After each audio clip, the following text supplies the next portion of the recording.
Hi guys, Audrey here. So today we're going to do a little improper integral that involves a little bit of a beastly integral. So why don't we start? Remember, the first thing that we always want to do is identify why this integral is improper.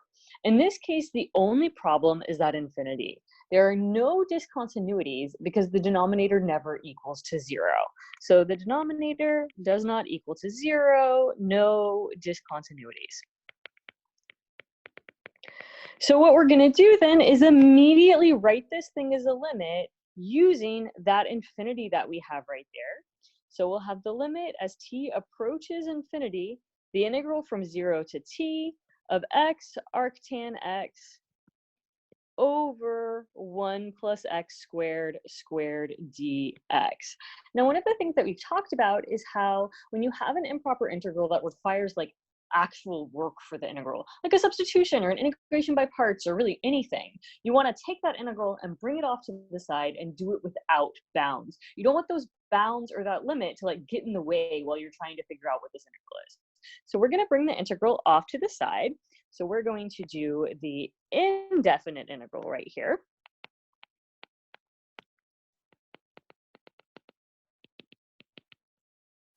And one of the things that I notice about this integral is that the derivative of arctan is 1 over 1 plus x squared. And I have a 1 over 1 plus x squared there. So I'm just going to immediately rewrite this integral to be x arctan x over 1 plus x squared times 1 over 1 plus x squared dx. Now, the reason I'm doing that is I'm separating that derivative of arctan away because my goal, or really my thought, is that letting u equal to arctan x is probably a good plan. So immediately, I have my du right there, that 1 over 1 plus x squared. The thing is, I still have an x over 1 plus x squared left over in my integral that I'm going to need to replace. So I'm going to have to solve for x down here and get that x is equal to tangent u. Well, actually, we're going to use a w this time. So let's change all these things to w. So x is equal to tangent w. So we replace everything. Tangent w. Arctan was just w. Over 1 plus w squared, and then all of that becomes dw. Sorry, not 1 plus w squared, 1 plus tangent squared w. Now, we're going to immediately use our trig identity that tells us that 1 plus tangent squared is secant squared. And it turns out that this problem actually requires quite a few trig identities. So now I'm going to rewrite this thing as w tangent w 1 over secant squared w dw. Now I'm going to simplify those trig functions by rewriting them in terms of sine and cosine to see if I can turn this into something that maybe looks like a more simple integral to calculate. So this is w sine w over cosine w times cosine squared w dw. And what I see is that those cosines cancel out, and it leaves me with the integral w sine w cosine w. This right here is a trig identity. I know that sine of 2x is equal to 2 sine x cosine x. So it's actually not necessary at this step to replace that sine w cosine w. I'm going to because it'll make for a little bit of a simpler problem, but you actually could do it a little bit later when it becomes necessary. It's not actually necessary yet. So sine w cosine w, this will be the integral of w times 1/2 sine of 2w. I'm just applying that trig identity. So the reason that I decided to do it right there is because now I have a very clear integration by parts where I know what my u is, I know what my dv is. My dv is easy to integrate because it's just sine of 2w. So we are now going to actually do our integration by parts. U dv. And we can use our mnemonic device if we want to. And that w right there is an algebraic function, and that's a trig function. So a comes first, that's our u. Alternatively, we see that w will eventually go down to 0, and I do know the integral of sine of 2w, so that's another way of thinking about how to pick u and dv. So w sine of 2w. Now I'm taking the derivative of w, and I'm taking the integral of sine of 2w. The integral of sine is negative cosine. I have that negative 1/2 out front because that's 2 is the derivative of 2w. When the inside is just a constant, we apply the known form, we take the integral, and we divide by that constant. So in the same way, when I do the integral of negative 1/2 cosine of 2w, I will be multiplying by another 1/2 to get myself a 1/4. Good. Okay, so now we're just going to apply our integration by parts formula by using our little arrows in our tabular method. We got down to 0, so we're not going to have an integral left over. So this will equal to, let's not forget this 1/2 that we have right there, 1/2 times negative 1/2 w cosine of 2w minus 1/4 sine of 2w plus c. So this gives me negative 1/4 w cosine of 2w minus 1/8 sine of 2w plus a constant. Now I want to replace all of these things back with x. The problem is that my w was equal to arctan x.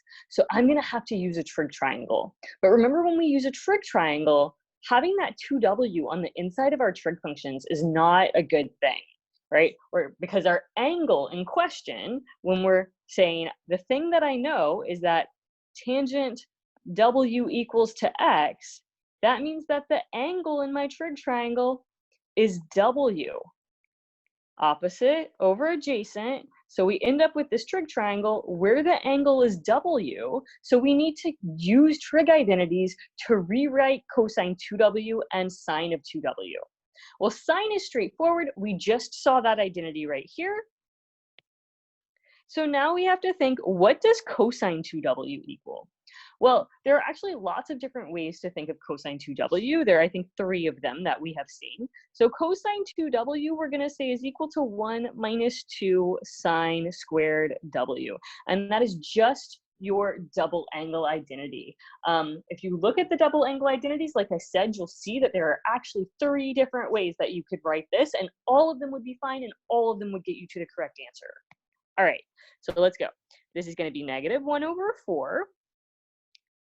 W, cosine of 2w is 1 minus 2 sine squared w, minus 1 over 8, sine of 2w is 2 sine w cosine w, plus c. All right, so now we are to the point where we're going to need to apply our trig triangle. So we'll solve for sine w. Sine is opposite over hypotenuse to get x over root x squared plus 1. Cosine w is adjacent over hypotenuse, 1 over root x squared plus 1. And now we're going to rewrite this thing back in terms of x to give us negative 1 over 4 arctan x times 1 minus 2 sine squared, so that'll be x squared over x squared plus 1. Minus, so 1 over 8, we're going to distribute it to the inside, so we get minus 1 over 4. Sine w times cosine w will give me x over x squared plus 1 plus a constant. And because it's me, of course, I made a little negative error here. I forgot to multiply the 2 negatives together there. So we have plus 1/4 sine w plus. Sorry about that. I know we're not surprised. Okay, so we have that plus. Now, this right here is just our integral. So all of this stuff that we have right here starting here with the indefinite integral is side work. So we're like, all of this was just my side work. It's like half the problem. So that is just how we calculated the integral. Now we need to bring it back to the limit. So what that means is we're now having that this is equal to the limit as t approaches infinity, -1/4 arctan x times 1 minus 2x squared over x squared plus 1 plus x over 4 times x squared plus 1 that I'm evaluating now between 0 and t. So after we have found the integral, first we plug in the bounds, then we evaluate the limit. So let's plug in the bounds to get the limit as t approaches infinity, -1/4 arctan t, 1 minus 2t squared over t squared plus 1, plus t over 4 times t squared plus 1, minus, well, arctan of 0 is just 0, plus when we plug in 0 to that, we also get 0. So here we were using the fact that arctan of 0 is equal to 0. And if you're a little unsure about that, we'll just take a quick glance at the graph of arctan. We're like, that's my -π/2, that's my π/2. Arctan looks a little something like that with those horizontal asymptotes at -π/2 and π/2. All right, we plugged in, now we evaluate the limit. So this is going to give me -1/4. Arctan, well, when we look at that graph, we see that when it's going to infinity, as x goes to infinity, the y values are going to π/2. So that's π/2 times 1 minus, well, 2t squared over t squared plus 1. Remember, we can just take the big stuff here. And those t squareds end up canceling out, leaving me with just a 1 minus 2. Plus, again, we can actually just take the big stuff here, which means that we have a t left over on the bottom, which means that this is just going to 0. So then we end up with -1/4 times π/2 times -1, which gives me a π/8. Awesome. So my final answer here is that this thing converges to π/8. So when it came down to it, the actual limit of this problem wasn't really that challenging. If we remember how when we have a rational function, we can just take the big stuff. Doing those limits inside of this big limit was really straightforward. The only challenging part of this problem really was actually evaluating the integral.